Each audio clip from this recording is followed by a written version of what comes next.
Hi, welcome everybody to DDD SoCal, and we have Diana here who is going to teach us about systems thinking. And Diana is a wonderful human being, a systems thinker, and the author of the upcoming systems thinking book. Diana, please take it away. Thank you, Indy. So Diana Montalion, I'm a systems architect, and you'll hear a little bit about my background when I introduce this subject today. Writing a book for O'Reilly, Learning Systems Thinking. They've been wonderful, and one of the things about writing this book that I did not expect is how much it's writing me. It's changing me because every chapter I start to write, and then all these things start happening in my life to show me my own blind spots in whatever area I'm working in. And so I, it helps that almost 20 years ago I quit writing to go into tech because I thought they were two different things. And they are not two different things. They overlap in a lot of ways. And we're going to explore some of those particular ways today. We don't have a lot of time, so this is sort of a little tasty morsel, a little introduction, but I'll show you how, if it's something you want to explore more, I'll show you some ways that you can do that.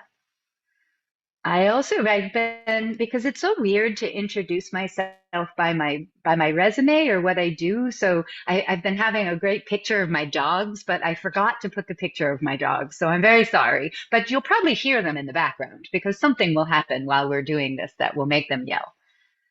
So Indu, you can see my screen, okay? All Yes. right, great. So how I started down this path, also how I became a systems architect, is that we are moving from linear to nonlinear, or from software to systems of software. You know, the difference in the amount of software that is part of our life over the last 40 years is staggering. We walk around with software in our pockets now. And that in and of itself is challenging. But the bigger challenge is the relationships between humans and software, software and software, uses of software, and it's been tricky to keep up with this change. And we were taught, and we are taught and conditioned to think linearly. When we say thinking, usually what comes to mind are linear thinking processes, rational, reductionistic, taking something complex and breaking it down into smaller parts to make it understandable, top down, procedural, predictable, concerned with control. And we need this type of thinking to build software. And this isn't a one type versus another type. I definitely don't mean to convey that today. The challenge, though, is that this type of thinking is useful for us in certain circumstances, but it doesn't scale as complexity becomes increasingly part of our circumstances. And um, so I was started my career as a back-end engineer, as a programmer, and we did what I call feature-driven engineering. We would have a big monolithic piece of software, and someone would want it to do something different, and we'd figure out how to do that, and we'd write a lot of code. But meanwhile, the world around us was shifting, was changing away from this idea of a page, build a web page and I'll go visit it. More and more information was becoming ubiquitous. And so I love this picture because one, the woman in the doorway is me. And two, what does she need?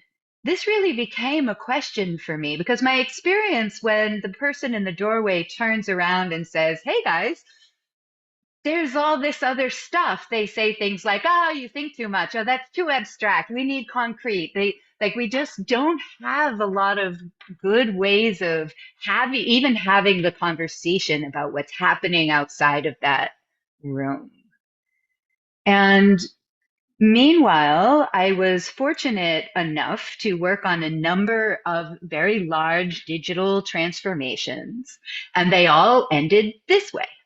And in fact, the transformation did happen in that the system changes that we were originally setting out to change in one form or another did end up delivered. But in two cases, all the sea levels were gone in 18 months after they started, some by choice, some not so much by choice. And so it it became a focus for me. Why? What was happening here?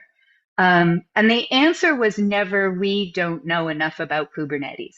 If only we had Kafka, we would have been fine. Like those were in fact a part of it. So the technology is intertwined with the process, but not really the core problem.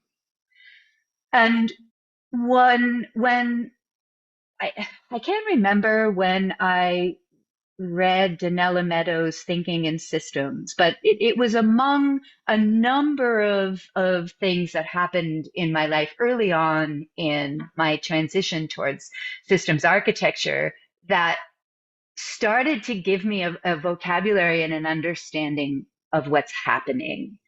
And so in systems thinking, one of the most common models that you'll see is this iceberg model, which I loved because I was using the Titanic metaphor long before I discovered this model. So it felt like it really went together. And at the surface, you see visible events. What's an observable behavior or action? This is where we're focused most of the time on what's happening. And when something happens, we react to it. There's a bug in production and we fix it. And people say, oh, systems thinking, it's too abstract. It's too abstract. I don't want to be abstract. That's actually a misunderstanding of what systems thinking is. Systems thinking is going beneath the surface, deeper into understanding what's happening so that you can try to make a change when it's necessary to do so. Sometimes a patch is all you need.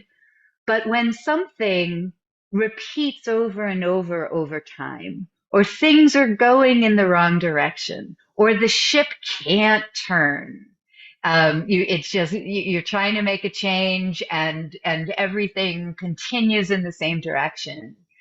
Then there's also structures that are reinforcing and encouraging these patterns. There's ways that we're rewarding the behavior we don't want or accepting behavior that we don't want. Or there's forces acting on teams that aren't obvious from the events, but they are nevertheless the cause of them. So, for example, when I use this in workshops and we as a group will consider events that we've experienced in the last month or so, and then we use this to get deeper. What we find in a lot of organizations is fear. The underlying mental model, which is the core belief that stimulates the behavior, is if we don't go fast, if we don't deliver fast, if we don't maintain our competitive advantage, if we don't do everything as quickly as we can, we'll die. We'll all die. Like everything will be ruined, everything will be destroyed. And so the structures that are influencing this behavior is a lot of reactivity and a lot of noise, a lot of silos, a lot of leaders going in different directions and trying to pull everyone along with them. And these create patterns where you might be a developer on a team focused on something, and then you're distracted. Oh, this is a P1. You need to switch to this priority. But we still want you to deliver this first thing that we said. And that you end up with more bugs in production, but fixing the bugs will not fix the problem. Fixing the bugs in a lot of ways. Well, one of the the ways of working in a system to help it to change, sometimes you let pain be pain so that it can help you to discover what these underlying patterns, trends, and mental models are. It's not the only way for sure. It's not my favorite way, but I have seen it be incredibly effective in certain circumstances where you don't fix the surface problem. You wait for some more opportunity to fix the lower problem. So anyway, I digress. We could talk about this model all day, but the way that this relates to our subject today is how do we as technology professionals, as software professionals, how do we develop skills that help us to think about these types of things when we're in a world that has a very strong preference for linear thinking models and linear forms of communication. And this, for me, I think is one of the most true things that certainly I've seen this personally in changes that Pirsig says that the true system, the real system, is our construction of systemic thought itself, rationality itself. That we are everything in production, we made that up, all of it. And Agile, we made that up. Every single thing, role, senior, principal engineer, the architect, we have made all of this up. And this is good. This is how we create systems that allow us to do hard things together. But he says that if a factory is torn down, but the rationality which produced it is left standing, then that rationality will simply produce another factory. This was absolutely my experience when we went from a monolithic software to microservices. That we learned, we did good things, but the version one of this new infant platform was very tightly coupled, even though for us it was so loosely coupled it was frightening. But once we learned more and we began to shift our core mental models, we began to understand what types of rationalities we needed to change. It took us a few times to figure this out. Um, and and to make the kind of underlying pattern and process changes that we needed from the paradigm we were previously working in.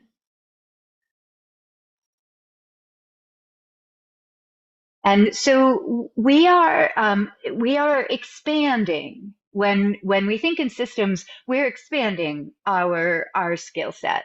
But we're also potentially challenging the ways in which we think things need to be.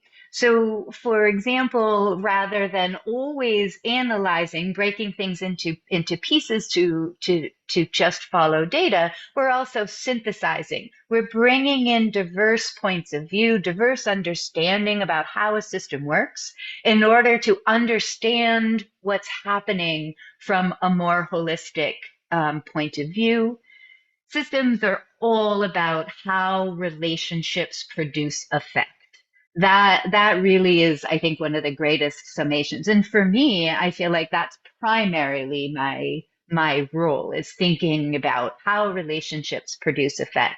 And also, rather than creating silos of teams, for example, what I look at is, so if you put two people in a room, I'm working on a project right now. It's very much with um, the three of us, when we get together in a room, what we come out with is a better solution than any one of the three of us could have come up with alone. And this is the beginning of this idea of emergence, where you get benefits from relationships that you don't get from uh, one mind thinking about a problem.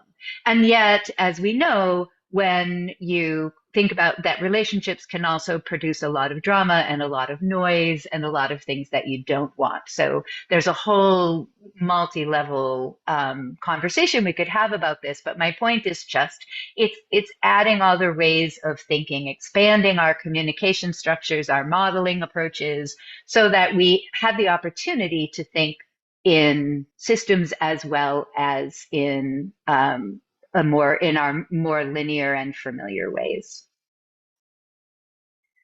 And so if nothing else from today, really, if this is like this tiny tidbit that we could have together, is this point that nonlinear thinking is a practice.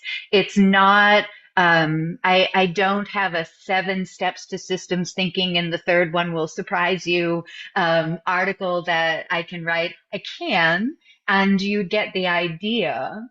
But I attended an immersive deep writing workshop last weekend to help me with working on the book and found myself annoyed with the fact that he kept having us write. Like I went to a writing workshop and I thought he was maybe going to chat at us about writing, but no, he just had us write. And I'm like, right. Right. A good reminder, right? That all of these skills are really about practice. We can talk about them, read about them, but nothing will actually help us develop them unless we're also practicing. And we need to practice because we are terrible at nonlinear thinking. We haven't really been taught or trained or rewarded often for doing it, but also it's hard. That's a very important point. It's challenging to do, but also it is. Donella Meadows says that we dance with systems, and by this she means they'll always surprise us. We systems are all about embracing uncertainty. You can try and do something, but you never really know what the outcome will be. Now, I would argue this is reality. And we have all these ways of deluding ourselves to think that we're in control of things. And then we're very upset when things don't go the way we think they should.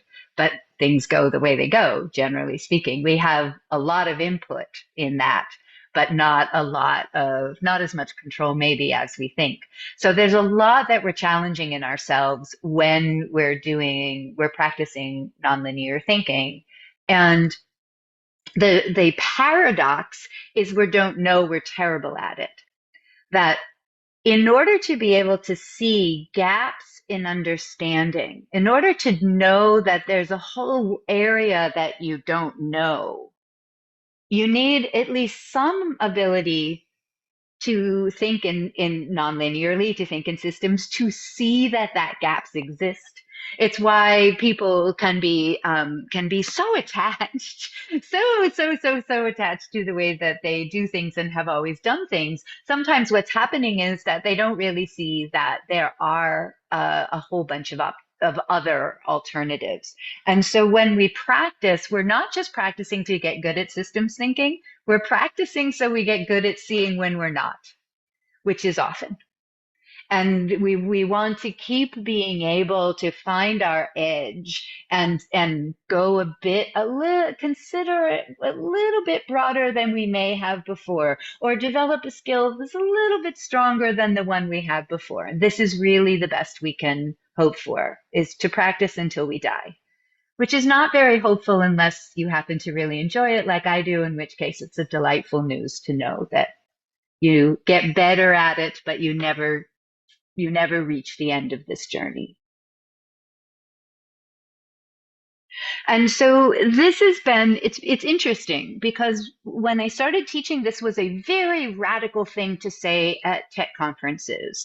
And it was very confusing to me that it was very challenging, but over time now, it has become much more of a mainstream idea. And this is that you can't improve your thinking if you're not aware of your thinking. And so the first and fundamental core skill for systems thinking is improving your metacognition, improving your ability to think about how you think, to think about how you learn, to notice how you think. It's especially helpful to notice your reactive patterns because we are reacting all the time. I cannot tell you how many meetings I've been in where my mind is just trying to convince me that biting someone would not be a really good solution to the drama of what's happening, right? That, we get frustrated and we struggle sometimes to understand each other's points of view, but also we have logical fallacies, cognitive biases. Each one of us is a thinking system, and our systems are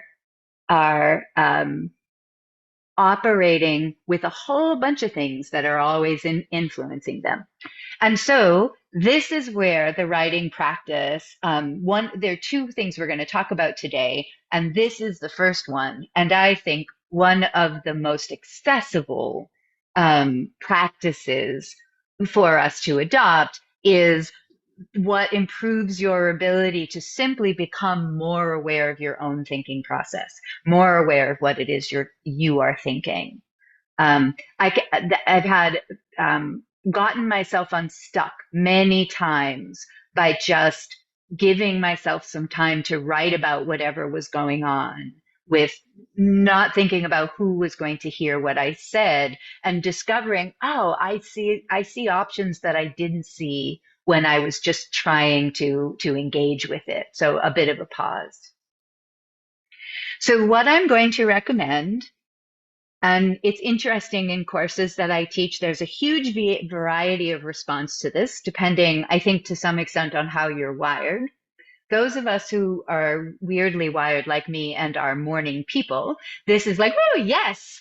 Those of us who are not, maybe less so. But my recommendation is every morning, wake up, pick up a pen and paper and write. There's no more instruction than that, just to keep your hand moving.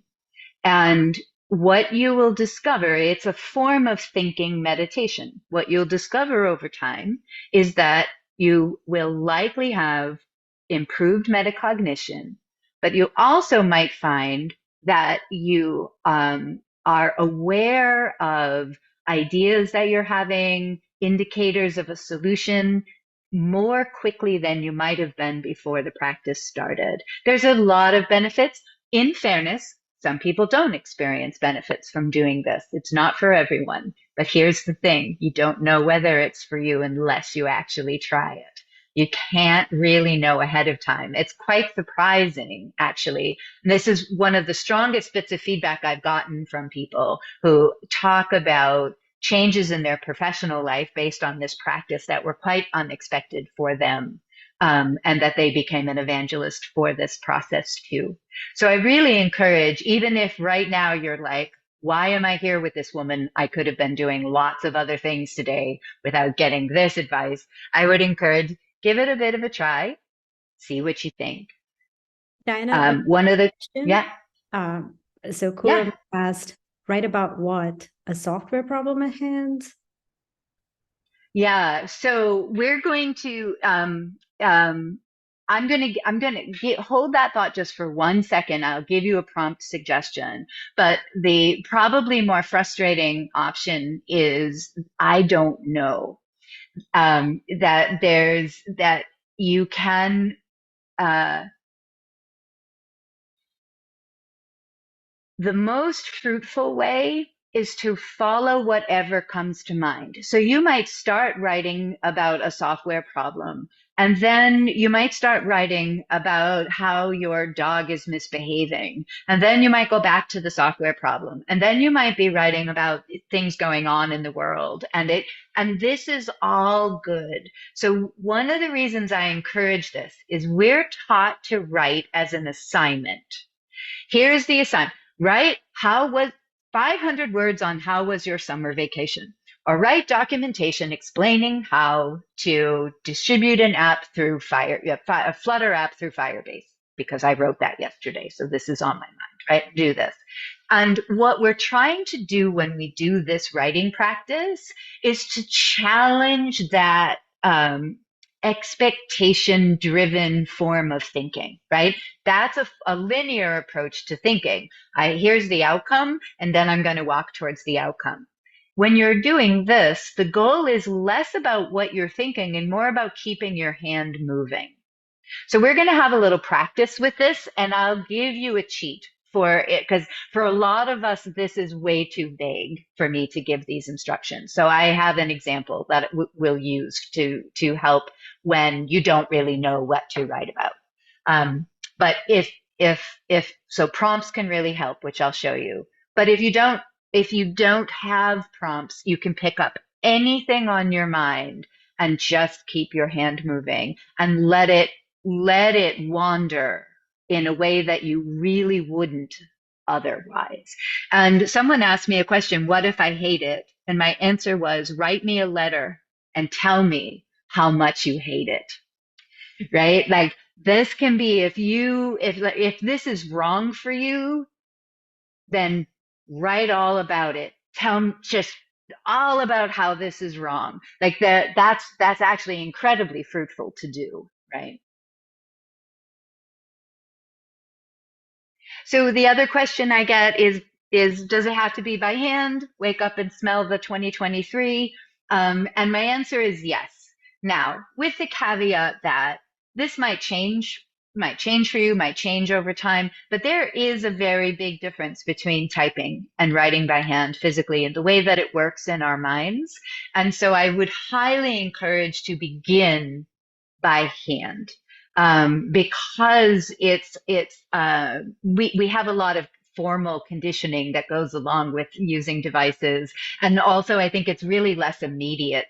But I'm of a certain age, and also I'm a fountain pen geek. I love fountain pens. So I might be a little tiny bit biased, but other teachers that I have had have recommended the same thing. So I'm not alone here. But what I would suggest for people that are very resistant to this, do it by hand for a little period of time, then switch and see if you notice the same benefit or the same, like experiment with yourself. But if you won't be able to know the difference if you don't try the by hand first. So I really encourage you to do that. And also feel free to reach out to me if you'd like fountain pen recommendations, because I'm always happy to do that. So I have three options. There are actually infinite options, but I'll give three options for what to do. So a traditional approach to this from many years ago from Julia Cameron wrote a book called The Artist Way. She didn't invent these, but she really made them very popular. She says 3 pages. Now you can go out and get the tiniest little notebook ever in the history of the world. It's kind of cheating. So I'm not encouraging this. I normal size pages, but just the goal here when you do it is that when you start, you'll keep interrupting yourself and you'll move on as soon as you get distracted. So you want ahead of time to set up for yourself some container for this. And so 3 pages is one. Another is you can set a timer. So for a long time, I set a timer for 20 minutes. And then every day I say to myself, oh, damn, I really want to write more. I don't know. It took me a year to realize I could just write more. No one was stopping me. No one makes me write. I just made that up. And so I started writing longer. But even 10 minutes, consistency is more important than length. So, if you get up and you're like, I can do a paragraph and that's it, cool. No, that's fine. The other option is make a cup of coffee and just write till you're done drinking the coffee. Unless you happen to be one of those people that drinks coffee in 3 gulps, which I know a few of those people. My coffee takes me a whole morning to drink, so you don't want to be that person either. But if you're like a normally paced coffee drinker, then this is one way.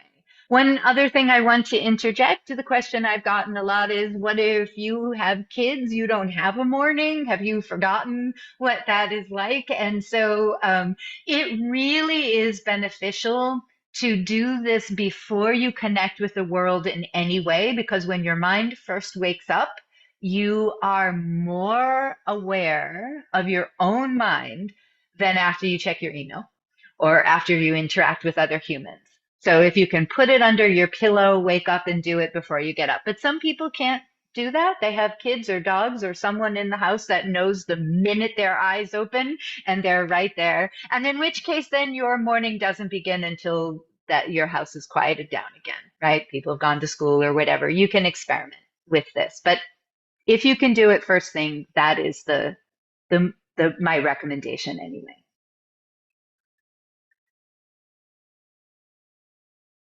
So, to the question about what, if you get stuck, you can always use a prompt.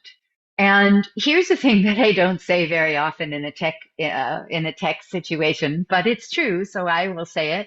I have a deck of tarot cards, and I will just draw a tarot card and write about the picture, or I'll read the book description and do this. This is not because I'm planning my life based on the what the tarot says about whatever. But what's been really interesting to me is as a window into storytelling, as a window into thinking about my current situation, it's surprising how fruitful that random writing about just a particular theme can be. So I do not think everyone needs to go out and get tarot cards. I feel very weird for doing this, but I do find it that it works. But there are three prompts that are incredibly helpful, and you can come up with many, many, many more of them. I have a book that I'm in the middle of writing that goes with the course. I'll tell you at the end that has a whole bunch of them, but I can't, I hate, or I love. And the goal here when you do this is that you write, I can't, and you just keep writing, I can't, until something occurs to you, and then explore it. And then if you get stuck, come back again. I can't, until something else occurs to you. If you've set a timer for 20 minutes and write, I can't, and that's it the whole entire time, that's cool. It won't happen, but that's actually okay if that's what happens. I hate and I love, these are just, we have so much to say, especially in tech. I feel like you can tell a lot by a group by which one of those they choose. And I hate is always the winner. And it's very, for me, I hate is incredibly fruitful. Like that, I can do 20 minutes with that. So I want to give you a little taste of this. If you happen to have pen and paper nearby, or you can quickly grab some and you want to, please do that.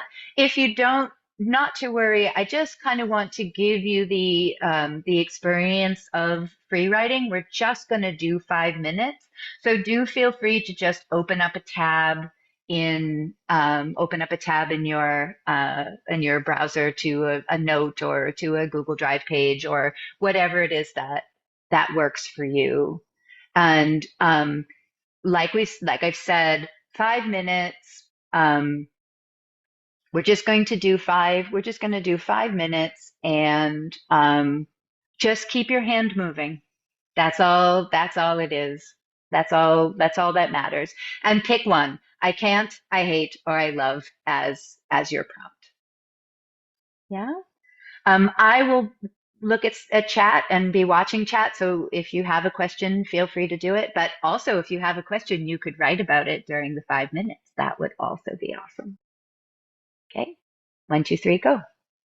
So 5 minutes might be a little longer in this mode than maybe otherwise. Does anyone have anything they want to share about that before we move on? First thought that it would take me a while to like get started, but actually when I started writing, then it kind of like, my brain was like yelling at me with all the thoughts, and I just started writing. So maybe starting is the hard part. It took me decades to get this practice consistent for myself, and one of the things that was key to it is the right coffee, the good coffee with the creamer, the silk creamer, like the rich, making it easy to get there really helped. So that was my experience too, Indy. The starting is the hard part, or at least it is for me. Yeah. This is great. I love the idea of make it a ritual. I love it. Yeah. Yeah. Yes, exactly. Anyone else? Aaron? Let me, Yeah, sorry, I can't open the camera for some reason. But for me, the most difficult part was actually going. I mean, when I start writing, I just start writing about the way I write instead of actually writing something, and that's kind of a rabbit hole that I go into. It's like I just write about writing, and that's kind of or and in very short time it just gets boring for me to continue writing about it because there is nothing new about how I write. That's the challenge I face, at least. Yeah, I love that you're asking this question because boring is a very important word. That's a very important word. That one of the biggest blockers to thinking non-linearly is that what often happens first is boredom. It's the same. This I read the story about kids that when kids get home from school or whatever at the end of the day, or it's adults too, but it was a story about kids. They flop around. Do this, here, and if you interrupt that process, they don't find something interesting to them to do. This is where a screen can be challenging. And I find this very much in myself as well, that when when I have this feeling of boredom, this feeling of discomfort, um, it encourages me to seek stimulation. But stimulation has been part of what has encouraged the boredom. And so, the same for me too was that I would write about things and just end up in the dead end of like, I'm not even interested in what I'm talking. I'm so bored with myself. Like, I don't want to hear, like, I'm so bored. Staying with that though, writing about the boredom and also just being uncomfortable for a little while until something occurred to me. Often those were the most fruitful times. What came later, if I stayed with it for some time. I've also noticed writing the book, I get tediously bored with my own writing, and I think it's terrible. And then other people read it and they do not have that same response. And it has taught me that my own boredom actually is not very accurate either. So it's I don't have a lot of straight answers about boredom. It's one of my unfun companions, like the neighbor that you wish didn't live next to you, but does. But it is an incredibly important part of this process because boredom is the thing that says we don't want to think about something, but sometimes we do anyway. So yeah, Yeah, thank you. pleasure. Yeah. Okay. So the The in the book I have at the end of every chapter questions for your journal. This was an interesting thing to put in a book for technology professionals. We don't tend to think of ourselves merely potentially as journal keepers, but the reason that I have these questions is because whenever we are introduced to something related to systems thinking, um, there's no hard, fast rules. Whether something applies in a particular circumstance really depends on the circumstance. Very much depends on the circumstance. And so one of the reasons that I encourage writing along with learning about systems thinking is because what we're really training in our mind is our ability to discern what we think about what's happening, as opposed to just taking in information and applying it. We want it to go through the filter of our own consideration. And so that is really the habit of writing to introduce to ourselves is just giving ourselves a little bit of time to think. And we're knowledge workers. This should not be such a radical thing to do. And yet it's so shocking to me how challenging it is as a knowledge worker to have effective time to think and synthesize and understand what's happening.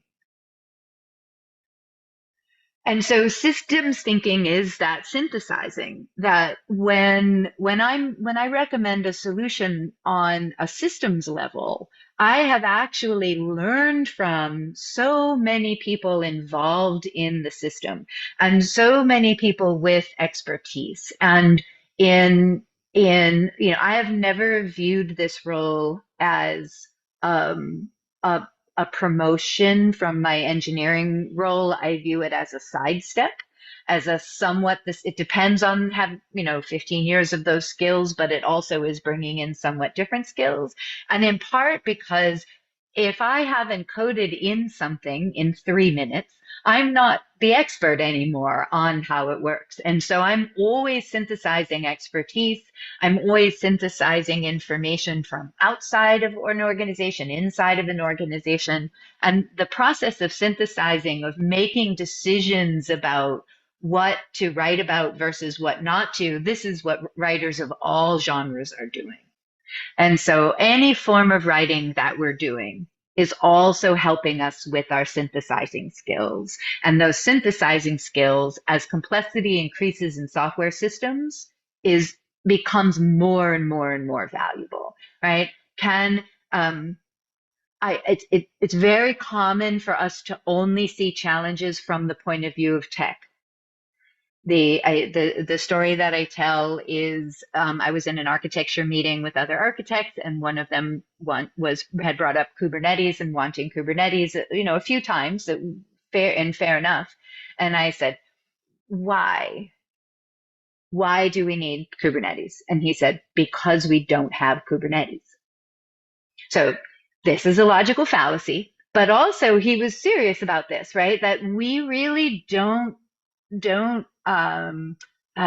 there's not a lot of good feedback loops for us thinking about the system as a whole and understanding how the organization will meet its mission, how the system will serve its purpose if we make changes, and we can make changes with X tools. We think about the tools first and the why second. And so even just practicing synthesizing why something really matters to do, can be a great step towards thinking in systems.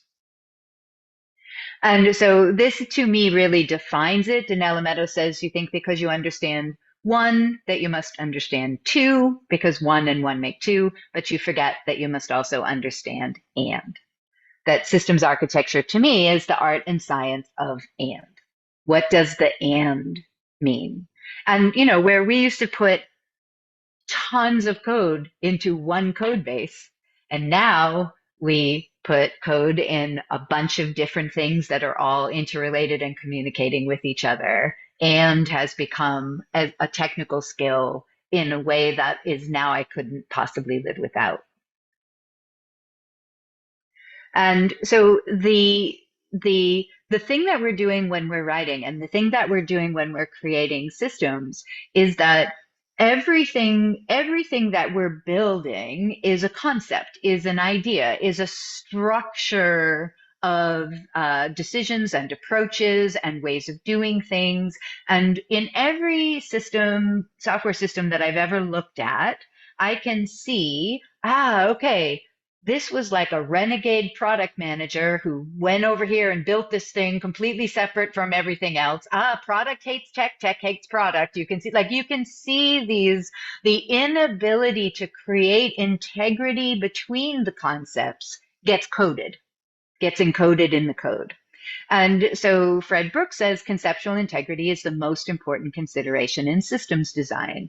Can our thinking be friendly? Not aligned, which is a linear thing, not militaristic, but friendly, in good relationship, like neighbors. Maybe. I suppose neighbors is good for the whole metaphor, really kind of works there, but it doesn't hang together. So when you're writing, you are creating conceptual integrity. You can't have one paragraph that talks about one thing and the next paragraph talks about something completely unrelated. Can't create silos in your writing the way you can in technology teams, for example, or in approaches to software. And So this ability to synthesize ideas to be able to come up with a recommendation, which is what we're going to talk about next, is really core to this work in the world. And we know that it matters because organizations will design systems that are copies of their communication structure, right? This is Conway's law, but this is, we're back to the iceberg. These digital transformations were inevitably failing because the communication structures, the decision-making structures, the power structures, the approaches in an organization didn't change very much. But they were trying to transform everything inside of those communication structures. And inevitably, no matter what we did, we would end up building the same factory again because we hadn't really changed the rationality. So we would just, eventually everyone wanted for things to go back to normal, different normal. And that isn't the point of transformation. Transformation is to change the way we think. Yeah. So writing helps us re-architect our communication structure. If you say something and you need to think about saying it differently, or you need to be able to see it from multiple points of view that are different from your own, and then say something meaningful about the relationship between those points of view, you're automatically re-architecting how you're talking about this. Also, there's a lot in domain-driven design. The thing that I love is how committed we are as a community to collective modeling. And pretty much anytime you open a Miro board and start moving around the little stickies, you are helping to change, to re-architect communication structures. Like these are very simple and powerful ways to be able to be just thinking together in ways that challenge a more linear way of thinking. Right? Event storming being a really good example. But sometimes I just make things up. I just make up exercise, things that we'll do together to think together. But it's because if we communicate differently, we will often come to different conclusions. So, and it's important that, with Conway's law, systems are socio-technical. This is another thing I think that we haven't really understood. We focus on the tech as if the tech can be separate from the people. But of course, the tech is the outcome of our thinking, and the thinking is happening inside humans. And then the communication is happening inside humans. And we build what we think. There is nothing in production we didn't think about. Nothing. And if we want something to be different in production, then we have to think about different things so that we can put different things into production. And so this is where, like, sometimes you don't need this. You know what to do and you just do it. And that's totally and completely fine. The point isn't to suddenly now go deep philosophical, cave dwelling hermit like approach to everything, but it is being able to change the social systems in order to change the technical systems, right? And so this begins with how we talk to each other and how we work together.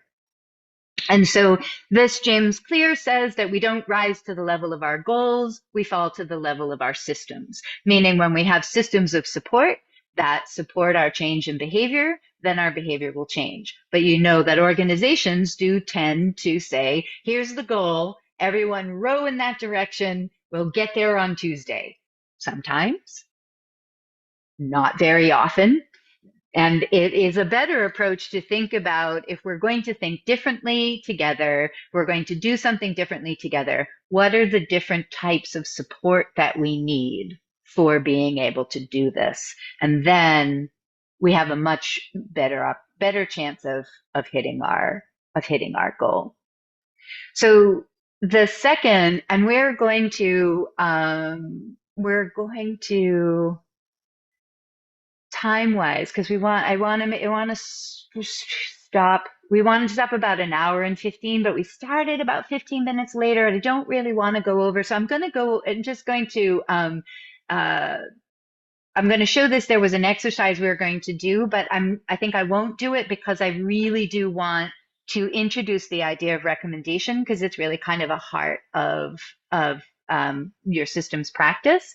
So I'm just going to quickly say that the second practice that I would encourage you to do is focused writing every day, meaning a time in which maybe you put on some headphones, you set a timer, you open an artifact. It can be, I say writing, doesn't have to be writing though. It can be modeling. It can be drawing. I'm not a drawer, so I pretty much don't use that as a way of thinking. But if you are, then that's fine too. And that see if you can make that space for yourself every day. Cal Newport says that solitude, regular doses of solitude are crucial for the effective and resilient functioning of your brain.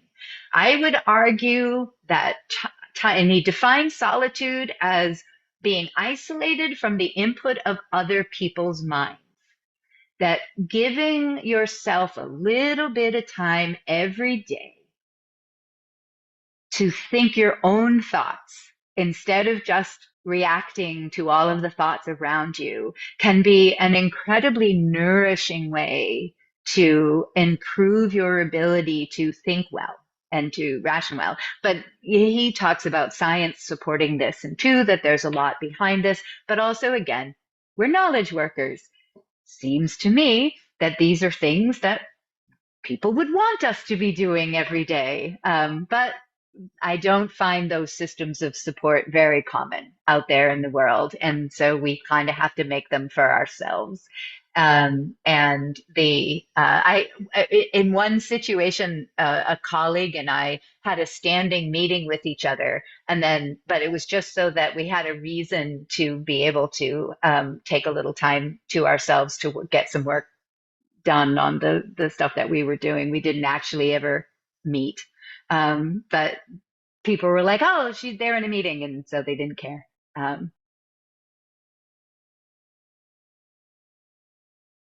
Okay, so write for one session every day if you can. This is my encouragement. And similar to the morning, set a timer, turn off all distractions, and make something, whether it's writing or an artifact or modeling or whatever it is that helps you to think through a problem, but not now it can be in code. Code is a way of doing it, but I find it helpful to take some time to think about and model the code and then get back into the code. So I usually don't use it for code, but sometimes I do, especially if I'm prototyping. Your phone is your enemy.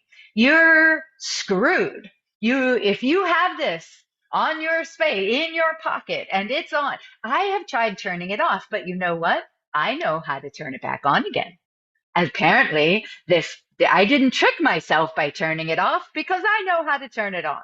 So, so one of the things that I would really say is that, you know, there are very easy things you can do that help you to be more successful at this, and not having your phone on you would be a big one. Just a little tiny bit of time every day. Little. The question people ask me is how long? I don't know. All I know though is decide ahead of time, because you'll do it for 5 minutes and then decide you need to check your email. So it's good to set a timer. For me, I set a timer for 44 minutes. I do not know why 44 minutes is the time of my sessions. I have no idea. It's totally random. 10 minutes, generally sometime between like 20, 25 minutes and an hour. After an hour, you're probably not thinking very well anymore and need a break and make a cup of tea. So sometime between that, but it's one of those things you get to just experiment and see.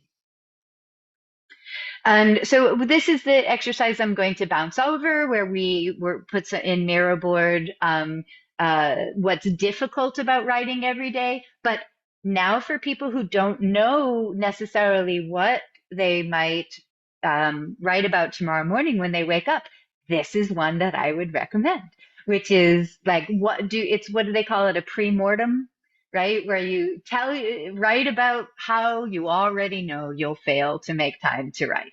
And that's great, because then when it comes up, you'll feel better that you saw it coming. You might hit the iceberg. It might still be a problem, but you'll know. And also it's the things that impede us are usually not the things that we expect, but it is still very helpful to.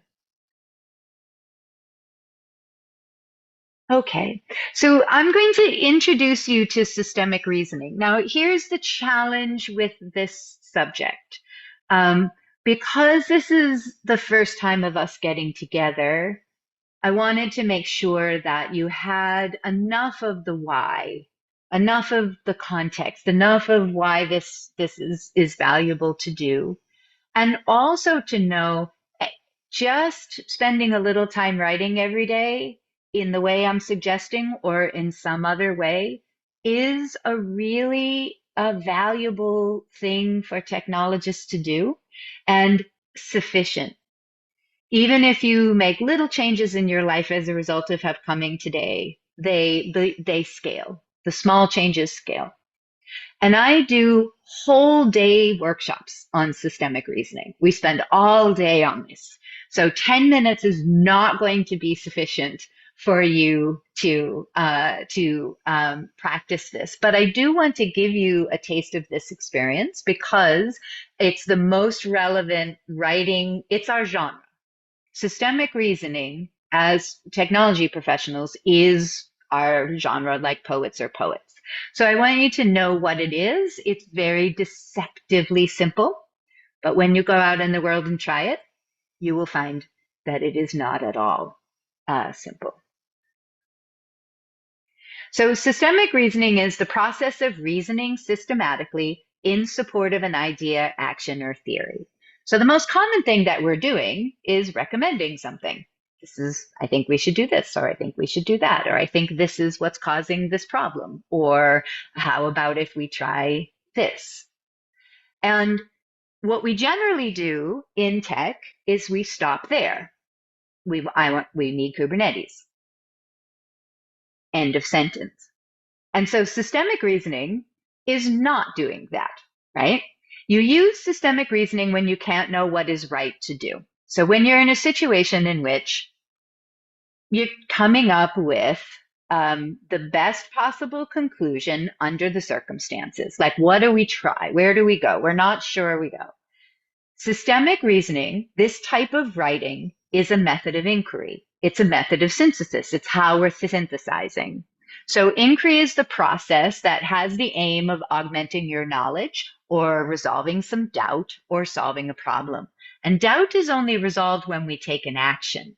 So we're resolving doubt by coming up with something we can trust.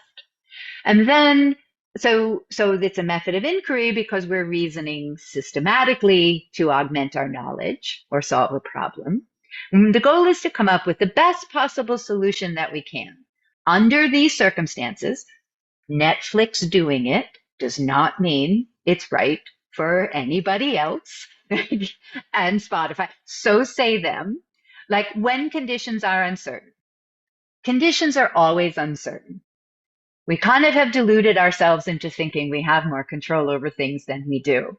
So systemic reasoning helps you to increase the likelihood that you're doing something matterful, even though you can't know for sure. And so this is very simple. What you're doing is writing a sound and trustworthy recommendation that helps others make up their own mind.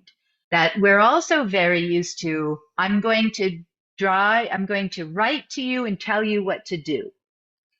This is not what we mean by systemic risk. Give me the requirements. This is not what we mean by systemic reasoning. That is information that is valuable and helpful, but different. What we're doing here is we're showing other people, how did I reach this conclusion? Why do I think that this is the best possible? How did I get here? What was the reasons that convinced me? And I do this, I hope you'll agree with me, because I think I'm right. No, I know that I'm right. I'm very attached to being right, but I'm not trying to bully you into agreeing with me. I'm showing you how I came to this conclusion so that you can make up your own mind about what you think and maybe help me also to strengthen the reasons. And And so there are only two pieces. There's your claim, your point. What is the point? What's the idea, theory, or recommendation for action that you're making? What's your reason for writing this? And then there are 3 to 5 reasons that support your claim. So if I'm making a claim, we need Kubernetes. What are 3 reasons that convinced me that that is the best possible thing to do next? This is what we should do. But we also want, in one of those reasons, to infer value. Why does this matter in this circumstance today? And this is because there are currently 24 of us in the room. And if we were faced with a challenge, we might be able to come up with 24 really good ideas. They are valuable. Or even if we weren't faced with the same problem, let's say one of us is in a leadership role, and the 23 others of us are going to say, we really need to do this.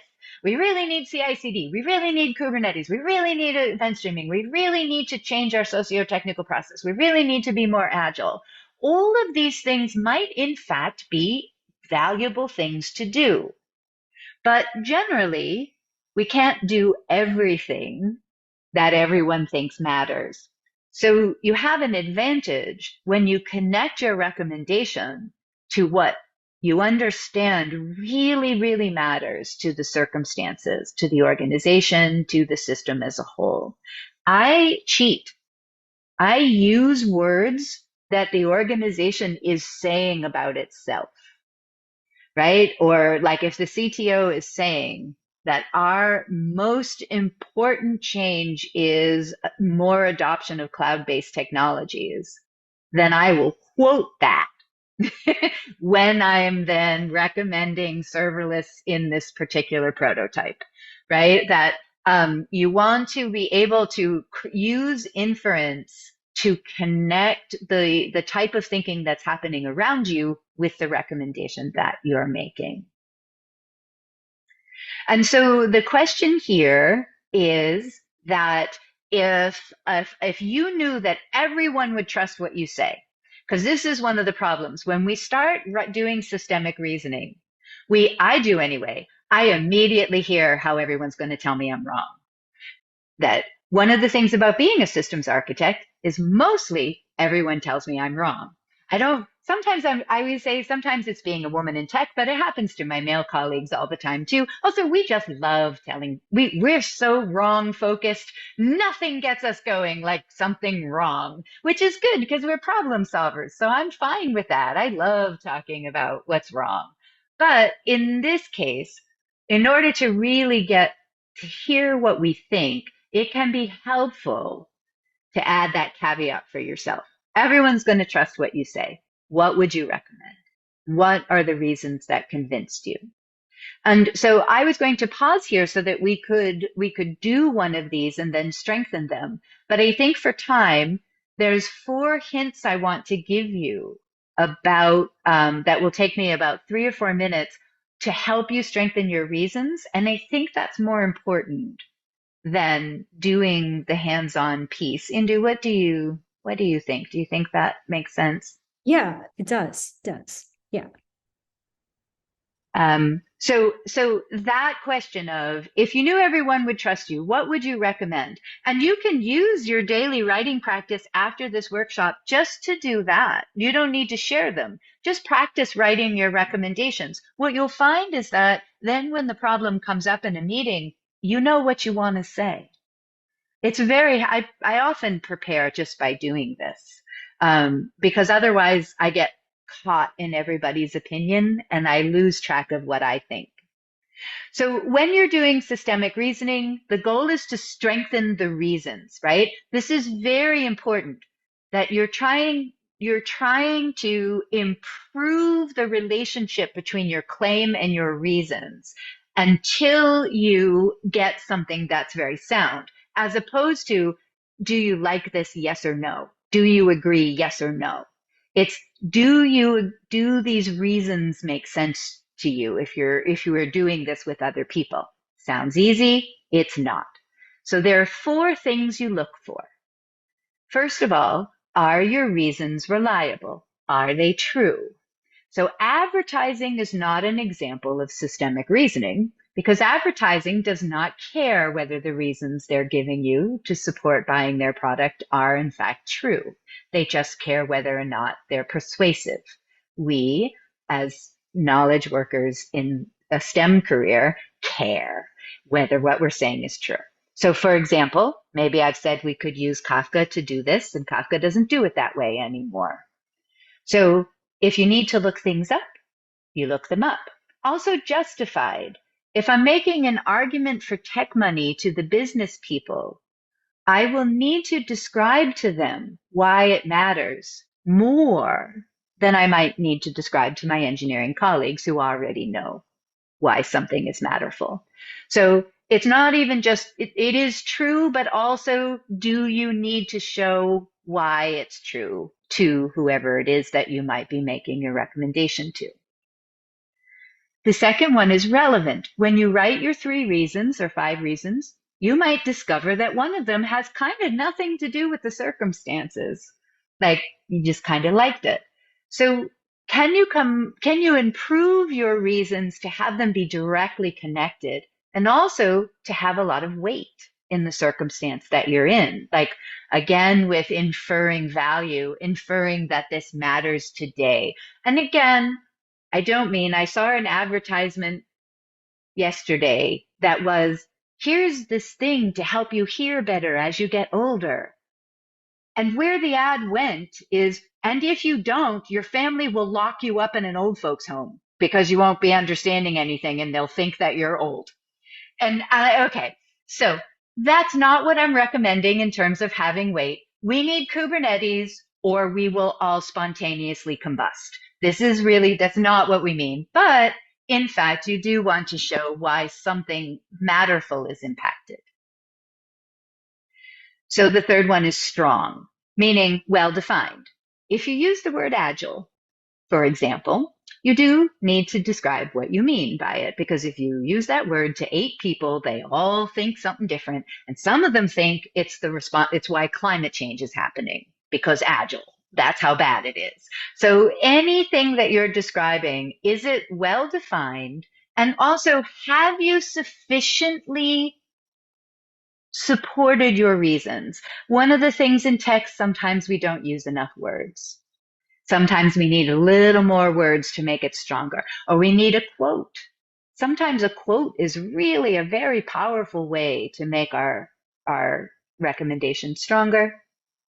And this is your test if you want to do test-driven systemic reasoning, is if all of your reasons are true, how likely is it that your conclusions are false? So read your reasons and say, therefore, I recommend, and see if that follows. And the last one is cohesiveness. So cohesiveness is kind of the art part. So cohesive is it hangs together. It's sound and convincing. If I read you my recommendation, even if you don't agree with it, you'd be like, yeah, that makes sense. And here's one thing I think differently about your reasons, but that they're not poking holes in it. They just have some other ideas or some other reasons. This is the writing part. This is where you write it until it's well written, it's sound, it's convincing. I really have zero advice on how to make something cohesive because it's so much a practice. It's so much just learning to recognize that. So worry about the first 3 and hope for this one. And that's it. Reliable, relevant, strong, and cohesive. So the last piece is, if you want some more of this, I am in the process of publishing the book, Learning Systems Thinking, which is available on the O'Reilly platform. First part is out, second part's almost out, third part I have due next Wednesday, so keep your fingers crossed for me.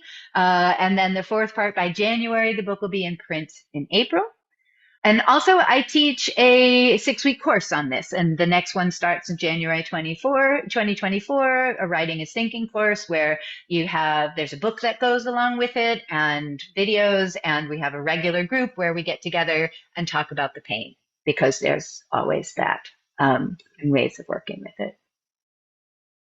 I'm sorry, Indu. And still with that, I took 6 more minutes than I intended. Please don't be sorry. We should be thanking you for sharing amazing knowledge, because like, like you said, as tech workers, this is part of our job, like to communicate. And a lot of it is like trying to give out the right reasons why, you are going for something, and that has impact in what you build and what gets shipped and eventually to the user, because ultimately we are writing this for the user and trying to solve a problem. So this is, I think, fundamentally such an important skill that we all need. And thank you so much for sharing a very structured approach in how we can get better. So thank you, Diana. Thank you, Indu. Let me quickly scan and see if there are any questions. Kuram says, thank you, it was quite valuable. Any questions, please unmute yourself. I think we have time for 2 minutes. And of I course, have one question, yeah, if it's okay. yeah. Go ahead. Yeah, I mean, when I think about thinking, I always think about language all the time. I think they are very related to each other. There is a problem, of course, for non-native English speakers like myself, but I also noticed that that's not only that. I mean, there are also problems with some native speakers of the language, that they can't actually elaborate their thoughts nuanced enough so that it is actually making sense for other people, or they are not just repeating the same sentence all the time, but actually making sense for others. So the only thing I can think of is just read books, any books you find. But do you have any other suggestions for those people who actually cannot kind of express themselves good enough? Yeah, so I love that question, and it's really true. I mean, so much of our thinking challenges are actually language challenges, and one of the challenges with systems thinking is we don't have a shared vocabulary for even talking about it. We often confuse ourselves by using a word that we don't understand, and so specifically on writing and communication. Um, So it's really tricky because I've got a bunch of books that I really like, but they're kind of for different things, and none of them really apply to us specifically. There are some really good books uh, on like Bird by Bird by Anne Lamott, which is about writing and life, and Zisner, William Zisner's, the name is escaping me. Stephen King wrote a good book on writing. There are like a number of ones that help us to write better, but they focus more on fiction writers than on nonfiction writers.